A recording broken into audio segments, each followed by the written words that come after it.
Hey everyone, and welcome to my channel. I hope that you are all good and happy new year. This is my first video of 2021, so it's my first proper opportunity to wish you all a happy new year. Does feel a little bit strange because in the UK we are in yet another lockdown, so it doesn't feel like happy new year if I'm honest. However, I hope you're all coping okay with that. Let me know how you're all doing, and did you all have a lovely Christmas? I loved Christmas. It was really nice to just kick back and relax and just spend some time with my kids and just kind of block out the world a little bit and just do Christmassy things. So I hope you all had a lovely Christmas. Anyway, on to the nails. I have already applied some tips and a thin clear base. Now these tips that I'm using, they are extreme length stiletto tips, and I've just trimmed off the point so they're more of a tapered square slash coffin.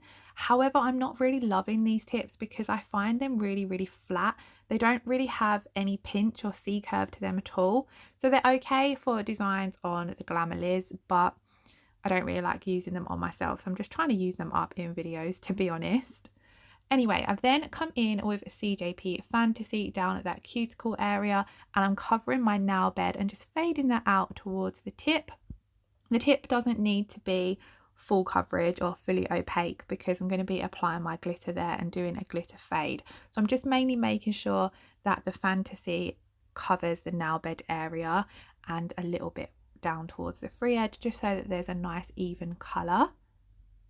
And then I'm going to do exactly the same on the ring finger. So I'm placing quite a large bead down at the cuticle area, tapping it up into place at the cuticle, and then bringing that colour down towards the free edge the same as before. Now this particular set of nails was done as part of a Charlie's Nail Art collaboration, so I thought I'd explain a little bit how the collabs work.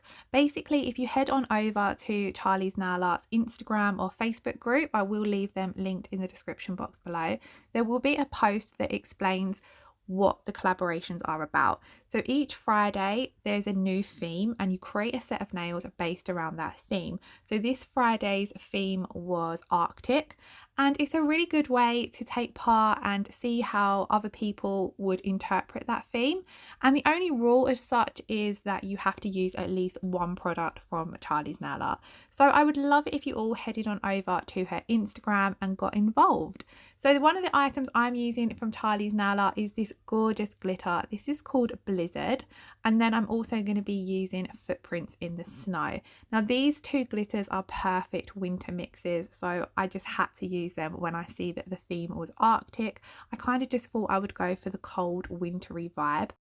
And one of the things that I absolutely love about the Charlie's Nail Art collabs is that it really helps pull me out of a nail rut when I'm stuck in one. If I'm lacking motivation or inspiration, the collabs being there really help me get involved with doing a set of nails, because I'll just feel like, right, this is the theme, I'll go off and I'll have a little look on Pinterest and Google at images associated with that theme, and then it just helps me come up with a set of nails because I've got something to aim for, if that makes sense. So I would really advise heading on over and coming and joining us and taking part in some of the collaborations. Like I said, there's a new theme every Friday, and the only rule is you use at least one product from Charlie's Nail Art. I do have a discount code for Charlie's, which I will leave in the description box below as well, and that gets you 10% off your order. And she has a huge selection of nail art supplies, so there's definitely something for everyone there, and they're all at such a great price too, so they definitely won't be breaking the bank. But anyway, to apply these glitters, I don't feel like I've spoke much about the actual nails today, but anyway, to apply the glitters I'm using a really small wet bead of CJP crystal glass, and I'm dipping into that raw glitter mix. So this Blizzard mix is a fine blue base. There's lots of different blue tones to it, and there's also some chunky shards and diamonds amongst it as well, and then it has those larger white snowflakes in it as well. So what I'm kind of doing is trying to pick up the finer pieces first of all and get the base color down for my glitter fade, and then I'm just going in with my wet brush and picking up the snowflakes. So the iridescent snowflakes are from the Footprints in the Snow mix, and they're quite chunky as well, so I'm being careful where I place them because I'd rather have them down the center of the nail, because that's where the most thickness for the nail is going to be, so that when I encapsulate them I don't end up with bulky side walls. And then I'm just going to leave those two glitter fade nails to set before encapsulating further on. So I'm going to move on to the other two nails, and I'm going to be using this gorgeous blue from CJP. This is called Aqua Marine, and this was my first time using it. I ordered this just before Christmas but didn't get around to using it, and I did struggle a little bit with it at first. My ratio was a little bit off with it. I think I was working a little too wet. But as you can see, I've placed that first bead down at the cuticle area. I'm tapping it up into the cuticle and then pulling that colour down towards the free edge. Even when I'm doing a full nail of colour, my personal preference is to apply a thin layer of colour and then encapsulate in clear. So I am working quite thin and wet with this, to be honest, but I personally, now that I've tried it out, I would probably work a little bit drier than what I did here. And it is highly pigmented as well, so you do need to be really careful that you're not getting any on the skin, because I did feel as though it would stain a little bit because it has got a lot of pigmentation to it. I wasn't 100% happy with the cuticle line here, so I just come in with another small bead just to neaten that out before finishing off the rest of the nail because it was starting to bug me. And then I'm going to come in and just work my way down the nail. These nails are quite long, so it would be a little bit tricky to do it in one bead, especially if, like myself, you're not used to working with the one bead method. So I'm just building up that colour as I go down the nail. And I'm using more of a painting technique rather than a pattern pull, which with CJP, I find both ways work quite well with it, and I just mix it up. It really does depend on how I'm feeling on the day. But as you can see, it's an absolutely gorgeous blue colour. I just decided to come in with a little bit more here at the tip just to make sure that was fully opaque, because the pointer and little finger, are both going to be full aquamarine. Now I worked a little bit different with the colour on this now. Rather than coming in at the cuticle area, I come in with my first bead roughly halfway down the nail, and I'm just painting that down towards the tip of the nail. And I think when I'm doing a full colour nail, I find this way a lot easier, especially if the nail is longer. So I find it easier to start halfway down the nail rather than at the cuticle area. But if I'm working on more short to medium nails, I do prefer to come in at the cuticle area first of all. And again, I think it also depends on how I'm feeling on the day. I wouldn't say I'm very consistent with my application. But anyway, I'm then coming in with my cuticle bead. So I'm tapping that into place at the cuticle area and then just pulling it down over that previous bead of colour. And as you can see, again, I'm working really thin with the colour, although these are strength powders, so you can build up your apex and your structure with them. I just always personally prefer to work with thin layers of colour and then encapsulate in clear. I also find as well that way I use less of my colours. Obviously I'm using more of my clear, but I find that a lot easier to replace than my coloured acrylics. I'm just doing my best to make sure that the application is nice and smooth, and then this is what the nails looked like once I had applied all of the glitters and colour. Off camera, I then capped all of the nails in my CJP crystal glass, and I also did all of the filing off camera as well today. Now, when I'm working on my practice hand, I rarely leave any filing in my videos, and this is because I just find it quite tricky to file on the practice hand. A lot of the time I will actually take the nails out of the hand and file them out of the hand, just because I do worry that the file is going to cause damage to the silicone. I have already got a few little nicks here and there, and in all honesty, I've had my Glamerliz hand a long time now, so it is looking not as good as what it was when I first bought it, and that is because of things like filing on it. So a lot of the time in my videos you won't see filing. However, if I do my own nails, I do always try to leave the filing in. So if you would like to see a little bit more filing, let me know in the comments below, and I'll make sure that the next video I do of my own nails to include it.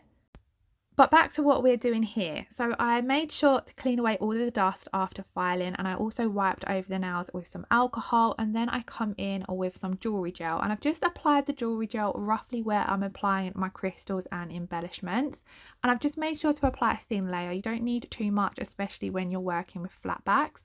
And then my Snowflake Charm is from Charlie's Nail Art, and I think these teardrop ones are from Charlie's as well. I will double check when I'm in my nail room next. And I'm just kind of just popping them down in a little trail across the nail. I didn't want to just have the snowflake there on its own, so that's why I decided to come in with some more crystals. But I didn't really have a crystal placement in mind, and I kind of was just adding them as I went along. So I wasn't 110% happy with how this turned out. I think if I'd have sat down and actually thought about where to put the crystals, it would have flowed a little bit better.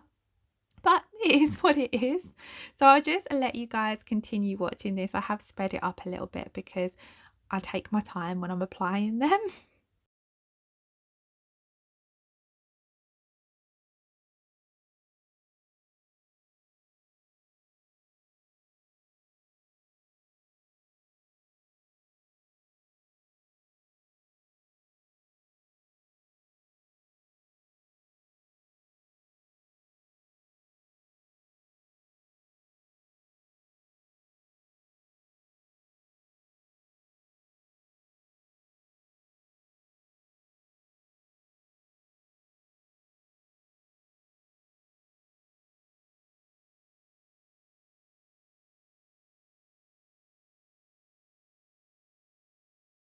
And then once I'm happy with how all of those embellishments and crystals are placed, before popping this nail into cure, I'm just going to take some alcohol on my gel brush and clean up some of that excess gel that's around the crystals, just because otherwise it can look a little bit uneven when it comes to top coating. Now, I didn't actually do a very good job here when it comes to cleaning it off, so it did cure a little uneven, and then you kind of can see it after I've top coated. So it is really important that you clean up any of that excess gel. But I'm then going to come in and top coat. So I popped the hand into cure to set those crystals in place, and then I'm coming in with my CJP tag free top gloss, and I'm just going to apply a nice even layer of this to all of the nails and then pop them in to cure. So when it comes to the crystal now, I just use a small nail art detailer brush to go around those crystals, just because you don't really want to get any of the top coat on the top of them, especially if you're using real Swarovskis, which I didn't actually in this video. But if you are using real Swarovskis, you definitely don't want to get your top coat on them because it does dull their shine. But I even find with some of the other embellishments, they just don't look as good top coated. So if you do get any top coat on them, just clean it off with some alcohol before curing. And then that, guys, is the end of the video. I really hope you all enjoyed watching. If you did, then please let me know your thoughts in the comments below, or give the video a thumbs up. If you're not already subscribed to my channel, I would absolutely love it if you hit that subscribe button. And I am really trying to get a little bit organized with my videos. So if you have any videos you would like to see, then please let me know in the comments below, and I can sort of try and plan some things to do, because I would really like to do some videos that I know you all want to watch, rather than just the videos that I do. But yeah, let me know your thoughts. Let me know what you would like to see, and I will try and get some more variety of videos up. I'm trying to get some hauls, and I might even try and do some Q&As and things like that, just to mix it up a little bit, because most of my videos are just sets of nails. Now and then I'll pop in with a haul, but it's not very often. But definitely let me know in the comments below if there's any particular videos or any particular techniques or tutorials you would like to see, and I will give them a go. Once again, thank you all so much for watching.